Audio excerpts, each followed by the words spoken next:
Week 2, Saturday, being present. Psalm 139, verses 1 to 2, 5 to 7, and 23 to 24. O Lord, you have searched me and known me. You know when I sit down and when I rise up.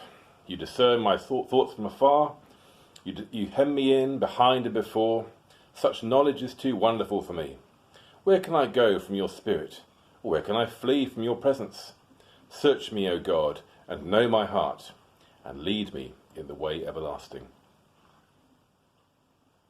I have a childhood memory of visiting a house that had a plaque on the dining room wall over the piano. It read, "Christ is the head of this house, the unseen guest at every meal, the silent listener at every conversation."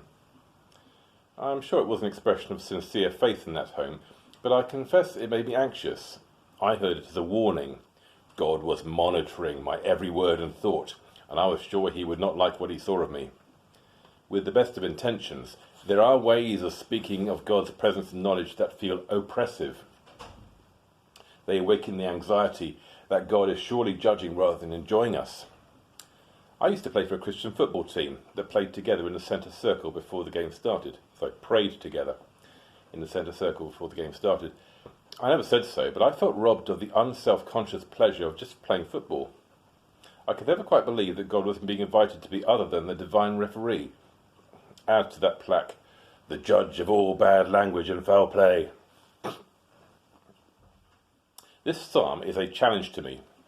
God's knowledge of all is a source of delight and security for the psalmist. He doesn't find it oppressive. He does not feel spied on. It amazes and overwhelms him by turns. The word wonderful keeps recurring. Furthermore, he is utterly grateful that he cannot escape God's presence. As the psalm closes, his response is a trusting prayer that he would be even more known by God, to the very depths of his heart. When we speak of God being near or far away, or of seeking God's presence, what do we actually mean? There are certainly times when we may be particularly aware of his presence and times when he seems absent. But in God we live and move and have our being, says Paul in Acts 17:28. So how can such a God be distant? Augustine agrees. God is closer to me than I am to myself. The problem, he laments to God, is that you are ever within and I was outside myself. Etty Hillesum says the same thing, a different way. There is a really deep well inside me, and in it dwells God. Sometimes I am there too. This means that the familiar problem with our praying or spiritual life does not lie in finding the place where God is. The idea that we are separated from God is an illusion. The problem we face is being present to ourselves. We can and do live at some distance from ourselves. A practice of meditation called mindfulness has been growing in popularity in recent years. This simple method is a rediscovery of an insight known in all ancient spiritual traditions and is found to be remarkably effective in helping people to manage stress, depression and anxiety. In the UK, it is being taught as a part of mental health care, as well as in the high-pressure worlds of media, politics and business. Mindfulness is a way of practicing being present to ourselves, and therefore to life itself.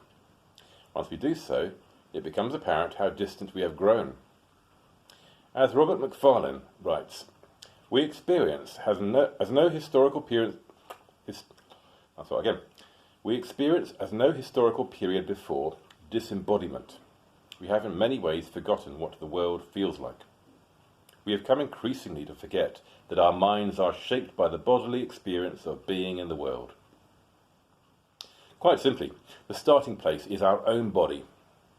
Sit in an upright chair, unlike mine, with both feet on the ground. Then quietly become aware of your physical body. Notice your breathing as it flows in and out of the body. Just that. The only way to explain is to suggest you try, writes one practitioner. Right now, close your eyes and bring your attention into your body. The movements of your breath, the expansion of your rib cage. Patiently. Try it for 2 minutes. So for reflection, do as suggested. practicing mindfulness for 2 minutes. See you tomorrow.